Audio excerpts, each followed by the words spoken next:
Énergie sexuelle, le pouvoir pour rester jeune et éveiller ton âme. Bonjour mes amis, bienvenue sur notre chaîne Évoluer. Si c'est votre première visite, sentez-vous accueillis. Si vous marchez déjà avec nous, quel plaisir de vous revoir. Aujourd'hui, plus qu'apprendre, je vous invite à vous souvenir, à vous rappeler quelque chose qui n'a peut-être jamais été enseigné avec des mots, mais qui a toujours vécu en vous, subtil, silencieux, essentiel. Mais avant de commencer, abonnez-vous et activez les notifications pour continuer à cheminer avec nous sur cette route de retrouvailles et de révélation. Plongeons dans une connaissance ancestrale, celle qu'on ne lit pas dans les livres, mais qu'on sent sur la peau, dans le silence du corps, dans l'appel de l'âme. Il existe une sagesse ancienne qui murmure à travers les couloirs du temps, et elle ne vient pas en cris, mais en chuchotement, silencieux comme le vent qui souffle entre les feuilles d'un temple oublié. Beaucoup cherchent des réponses dans les bibliothèques du monde, mais peu comprennent que le véritable manuscrit sacré repose dans le corps lui-même. Avez-vous déjà entendu cet appel?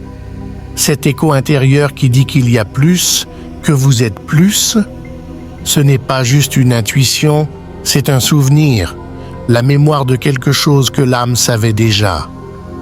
La médecine traditionnelle chinoise, millénaire par sa précision et poétique dans sa vision, reconnaissait déjà le corps non pas comme une machine, mais comme une carte d'énergie, un champ vivant où chaque organe est une constellation et chaque méridien un fleuve de lumière.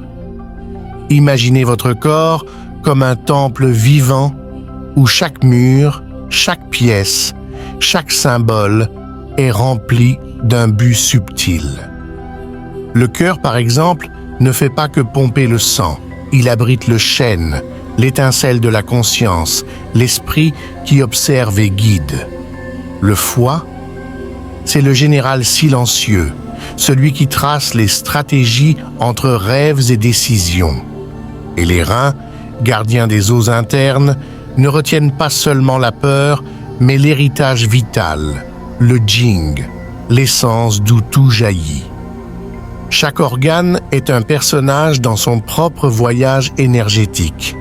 Il ne travaille pas seulement en harmonie physiologique, il danse en résonance spirituelle. Sun Simiao, maître de la médecine et de l'alchimie intérieure, disait que guérir le corps sans guérir l'esprit, c'est comme aiguiser une épée sans prendre soin de sa lame intérieure. Il voyait dans le corps un laboratoire alchimique vivant, où les émotions mal digérées pouvaient générer des poisons invisibles, et où les vertus cultivées avec intention étaient des baumes de guérison. Ce laboratoire invisible peut être accessible par la conscience. Il faut un regard entraîné, une écoute intérieure, une présence éveillée. Nous ne parlons pas ici de mysticisme aveugle, mais de perception affinée. Les pratiques orientales, comme le taoïsme, le qigong, le neigong et les bases du zhanzhuang, comprennent le corps comme un champ vibratoire qui répond à l'esprit, à l'environnement, aux pensées et à la respiration. Le corps parle, pas avec des mots, mais avec des sensations, des postures, des déséquilibres. Il chuchote avant de crier, avertit avant de s'effondrer. Mantak Chia, maître contemporain de l'énergie interne, nous enseigne que nous pouvons transformer la colère en action affirmée, la peur en sagesse intuitive et la tristesse en compassion profonde. Pour cela, il faut cultiver l'alchimie émotionnelle, apprendre à écouter les murmures de l'âme à travers les signes du corps. Un estomac tendu peut être l'esprit qui tente de digérer l'indigeste. Une poitrine serrée peut être l'âme qui aspire à s'étendre. Une fatigue inexpliquée ne vient peut-être pas du corps, mais de l'énergie dispersée dans des batailles qui ne sont plus les vôtres. L'énergie sexuelle, par exemple, est une force vitale qui dépasse largement la reproduction. C'est la source de la créativité, du magnétisme et du rajeunissement.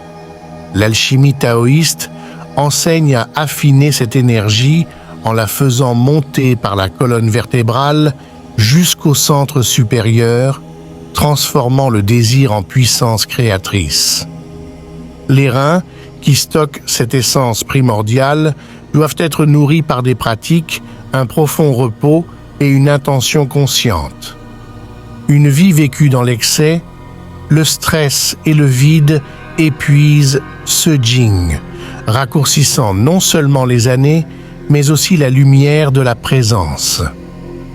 Dans cette carte sacrée, les organes sont des portails. Chacun résonne avec une émotion, une saison, une couleur, un son, même une direction. Cette vision n'est pas une allégorie, c'est une géométrie subtile alignée avec l'univers. Tout comme la Terre a ses points de pouvoir, votre corps a ses méridiens.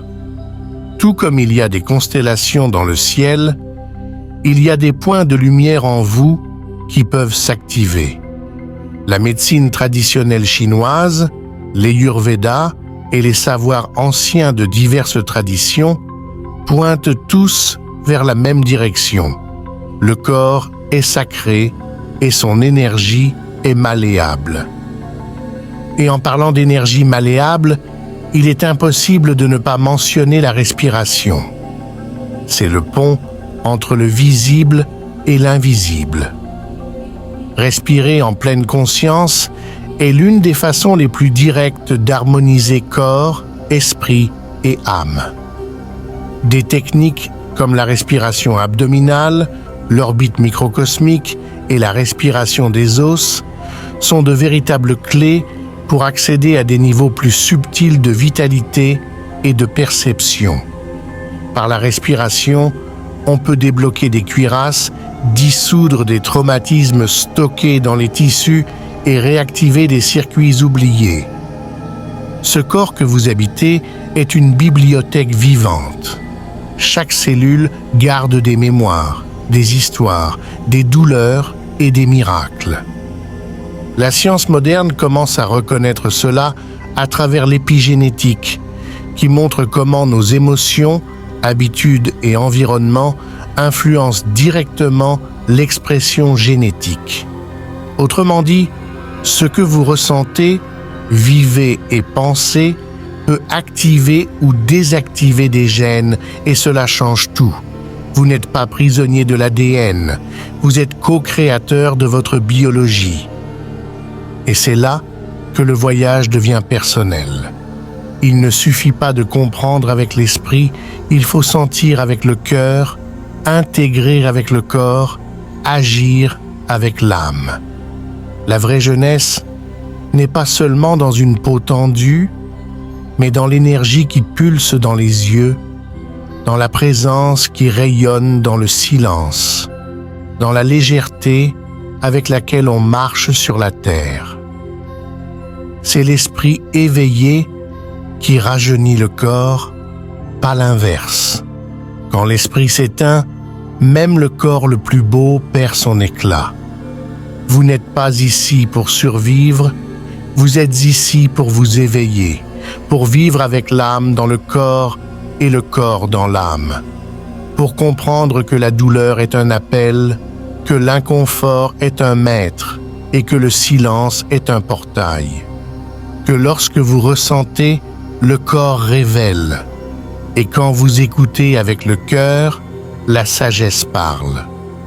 Et ainsi, dans cet espace entre l'invisible et le palpable, vous commencez à vous souvenir, pas de quelque chose que vous avez lu, mais de quelque chose qui a toujours été là, au centre de votre poitrine, dans la paume de vos mains, dans le souffle de votre respiration.